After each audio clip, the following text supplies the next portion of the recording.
प्यारे सज्जनों, प्रत्येक मनुष्य को समय रहते ही अपने जीवन की क्षणभंगुरता को समझ लेना चाहिए। इस जीवन का उद्देश्य जान लेना चाहिए।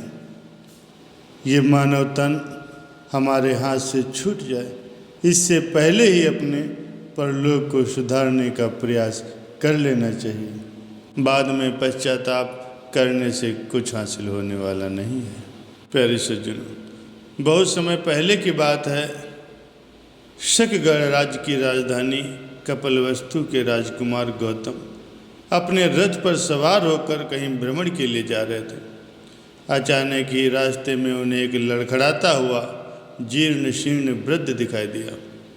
वृद्धावस्था ने उसकी शरीर की क्षमता को छीन कर दिया था।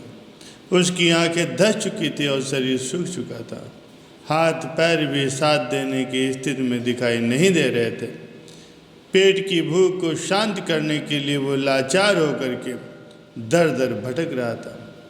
वृद्ध की ऐसी दुर्दशा को देखकर राजकुमार गौतम ने सारथी से रथ वहीं रोकने को कहा और पूछने लगे, क्या हर मनुष्य की ऐसी ही दुर्दशा होती?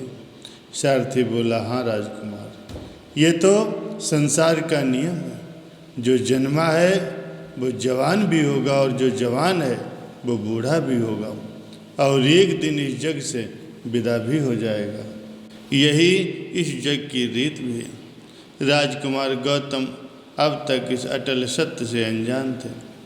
अब तक उन्होंने केवल यौवन का ही आनंद लिया था, किंतु अब उन्हें वृद्धावस्था का सुख सताने लगा। सारथी की बात उनके हृदय की गहराइयों में इस कदर उतर गए कि उनका पूरा शरीर हिल उठा। आज वृद्ध की दशा देखकर उनके मन के घोड़ों ने अपनी सोच की दिशा बदल दी। आज उन्हें जीवन की क्षणभंगुरता का ज्ञान हो गया था। इस घटना के पश्चात राजकुमार गौतम का पूरा जीवन क्रम ही बदल गया। वो संसार से उदासीन रहने लगे और उस शाश्वत सुख की खोज करने लगे जो कभी क्षीण नहीं होता। वह उस परम मार्ग की खोज करने लगे जिससे संपूर्ण मानवता को दुख, रोग और शोक के गर्त में गिरने से बचाया जा सके। राजकुमार गौतम के बैराग को देखकर उनके पिता महाराज शुद्रोधन को बहुत चिंता हुई। उन्हें संदेह था कि सिद्धार्थ कहीं साधु सन्यासी न बन जाए। इसीलिए उन्होंने राजकुमार सिद्धार्थ को सांसारिक सुखों में ही लगाए रहने की योजना बनाई। उन्होंने राजकुमार के लिए विभिन्न प्रकार के भोग विलास की सामग्री उपलब्ध कराई। नाच गाना व सुंदर सुंदर नर्तकियों को पेश किया गया, किंतु महाराज शुद्धोधन के सभी प्रयास असफल रहे। सिद्धार्थ भौतिक सुखों की नश्वरता को जान चुके थे। सिद्धार्थ के मन की व्याकुलता इतनी बढ़ गई कि एक दिन आधी रात को मौका देखकर राजकुमार सिद्धार्थ अपनी पत्नी यशोधरा, पुत्र राहुल और पिता तथा कपिलवस्तु का सारा साम्राज्य छोड़ करके वन की ओर निकल गए।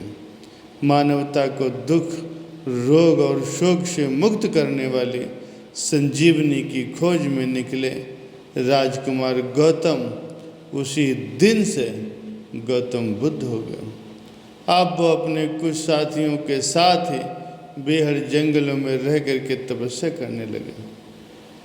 विरक्त सिद्धार्थ ने पहले योग साधना सीखी, लेकिन जब उससे उन्हें संतोष नहीं हुआ तो उन्होंने तरह तरह से तपस्या करना शुरू कर दिया।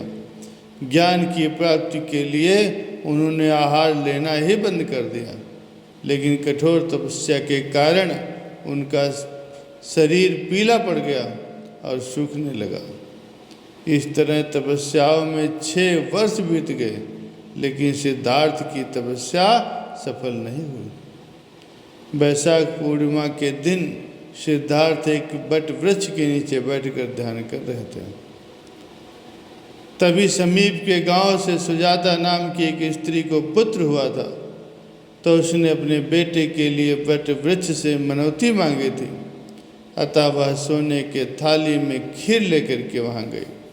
सिद्धार्थ के सूखे शरीर को देखकर उसने कहा, हे तपस्वी, बीड़ा के तारों को इतना भी मत कसो कि वह टूट जाए, और इतना भी ढीला न छोड़ो कि उससे कोई स्वर ही न निकले।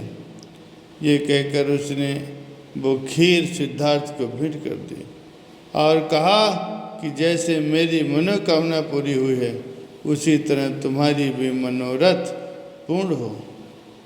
इतना कहकर वो चली गई।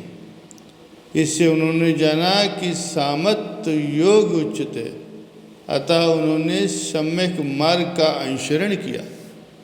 उसी रात सिद्धार्थ ध्यान से समाधि में प्रवेश कर गए और उनकी साधना सफल हुई। उन्हें सच्चा बोध हो गया।